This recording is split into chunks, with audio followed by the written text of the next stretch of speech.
తెలంగాణ రాష్ట్రంలో కాంగ్రెస్ ప్రభుత్వం రాహుల్ గాంధీ గారి ఆదేశాలతోటి కులగణన రాష్ట్ర వ్యాప్తంగా సమగ్ర కులగణన చేపట్టింది. చాలా ప్రతిష్టాత్మకంగా చేపట్టింది. ఈ కులగణన అన్నిటికీ మించి బీసీలకు బీసీ కులాలకే ఎంతో ప్రాముఖ్యత కలిగింది. బీసీలందరూ కూడా ఈ విషయాన్ని అర్థం చేసుకోవాలి. బీజేపీ నాయకులు, బీజేపీలో ఉండే కొంతమంది బీసీ నాయకులు కూడా కులగణనకు వ్యతిరేకంగా మాట్లాడుతున్నారు. ఈ దేశంలో స్వాతంత్రం రాక పూర్వం నుంచి నేటి వరకు బీసీ కులాల లెక్కలు లేవు కాబట్టినే బీసీలకు రిజర్వేషన్లు రావట్లేదు.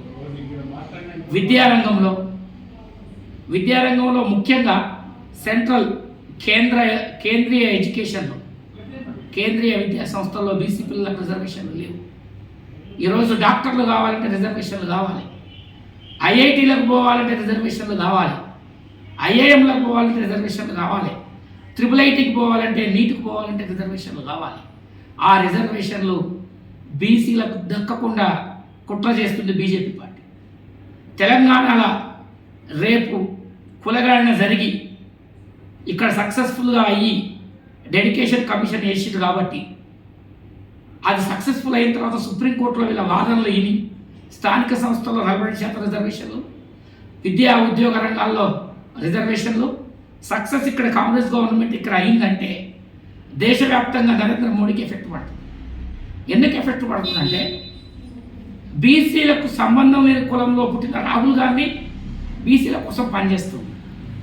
బీసీ కులంలో పుట్టిన నరేంద్ర మోడీ అగ్రకుల పేదల కోసం పనిచేస్తుంది. అగ్రకుల పేదలకు 10% రిజర్వేషన్లు ఇచ్చారు, సంతోషమే, ఇవ్వండి, వాళ్ళలో పేదవాళ్ళకు ఉపయోగపడే సంతోషమే. జనాభా దామాషా ప్రకారము 7% ఉన్న అగ్రకుల పేదలకు 10% రిజర్వేషన్లు ఇచ్చినారు. జనాభా దామాషా ప్రకారము 65% ఉన్న బీసీలకు 27% రిజర్వేషన్లు ఇచ్చినారు. మోడీ ఒక్కడు ప్రధానమంత్రి అయితే బీసీల బతుకులు మారుతాయి ఈ దేశంలో. ఈ రాష్ట్రానికి ఒక ముఖ్యమంత్రి బీసీ ఓడైతే ఈ రాష్ట్రంలో ఉండే బీసీల బతుకులు మారుతాయా? అది కాదు కదా.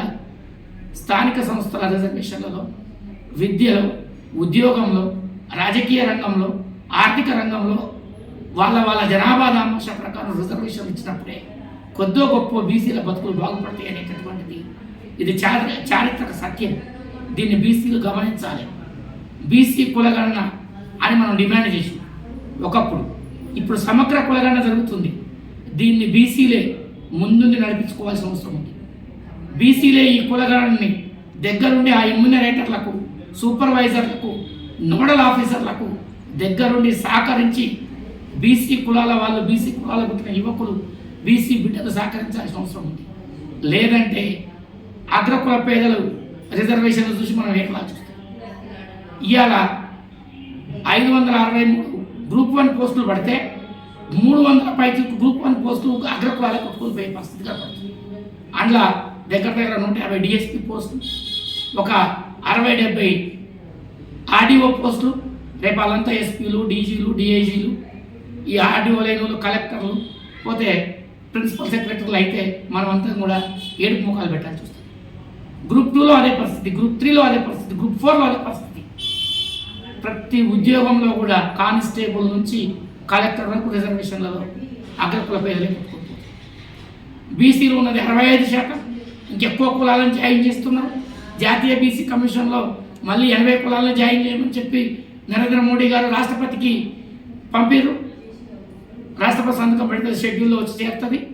ఇక్కడ కులాలు ఎక్కువైతున్నాయి, జనాభా ఎక్కువైతుంది, రిజర్వేషన్లు తక్కువైతున్నాయి. కాబట్టి బీసీ కులాల్లో ఉండే బీసీ బిడ్డలారా, బీసీ విద్యార్థులారా, బీసీ యువకులారా, బీసీ పెద్దలారా, బీసీ నాయకులారా, మనం దగ్గర ఉండి చాలా కేర్ఫుల్గా ఈ కులగణన జరిపించుకోవాల్సిన అవసరం ఉంది. ఎవడైనా బీసీ కులంలో పుట్టి కులగణనకు వ్యతిరేకంగా మాట్లాడితే వాడు బీసీ తల్లి పాలు లాగి 2 బుద్ధులు ఉండేది, బీసీల ద్రోహి అవుతాడు. వాడు ఎవరైనా కావచ్చు. బీజేపీ పార్టీ రేపు నీకు అన్యాయం జరిగితే రాదు. నీ బీఆర్ఎస్ పార్టీ అన్యాయం జరిగితే నీ కోసం రాదు. నీకు ఉద్యోగం రాకపోతే బీఆర్ఎస్ పార్టీ రాదు. బీఆర్ఎస్ పార్టీ బాధ ఏంటంటే మేము చేయలేకపోయినాం, చేసినా చెప్పలేకపోయినాం, అవకాశం ఉన్నా ఇవ్వలేకపోయినాం. బీసీ ద్రోహుల party BRS party. BJP party పుట్టుకే బీసీల వ్యతిరేక పార్టీ బీజేపీ పార్టీ. ఈరోజు కాంగ్రెస్ పార్టీ కూడా ఒకప్పుడు బీసీల వ్యతిరేక పార్టీ, నేను ఒప్పుకుంటా. కానీ ఈరోజు బీసీలకు అనుకూలమైన నిర్ణయం తీసుకుంది కాబట్టి దాన్ని మనం స్వాగతిస్తున్నాం. తెలంగాణ బీసీ సంక్షేమ సంఘం స్వాగతిస్తుంది. బీసీ ప్రజలంతా కూడా స్వాగతించి మన రిజర్వేషన్లు, మన హక్కులు మనం కాపాడుకోవాలని చెప్పి ఈ సందర్భంగా తెలియజేస్తున్నాను. జై పూలే, జై బీసీ, జై జై బీసీ.